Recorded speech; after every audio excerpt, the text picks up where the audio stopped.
Labą dieną, labai iš tiesų malonu Jūs čia matyti ir mes kaip Bernardinų savanoriai džiaugiamės pakvietimu čia atėjusiu. Ir tiesiog norėčiau keletą žodžių pasakyti apie pačią muziką, nes tai yra antras renginys ir antrą kartą mes pakviečiam čia groti, dainuoti muziką. Ir kokia vis dėlto būtų ta prasmė ir potekstė tos muzikos, kokią prasmę mes bandom galbūt atnešti.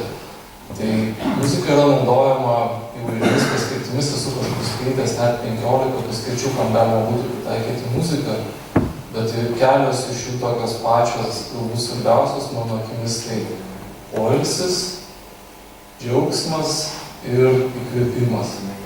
Ir būtent poilsį ir džiaugsmą aš neabejoju, kad patirsit ir labai kviečiu įsiklausyti šitą muziką ir galbūt pajausti savyje įkvėpimą. Netaip seniai skaičiau straipsnį apie Einšteiną, kur jisai tiesiog trumpai pasakojo, kaip atėjo tas jo didysis įkvėpimas ir kas atnešė jam tas formulės ir tai išmintį. Tai būtent buvo paprasta Mocarto muzika. Tai tiesiog malonus klausimas.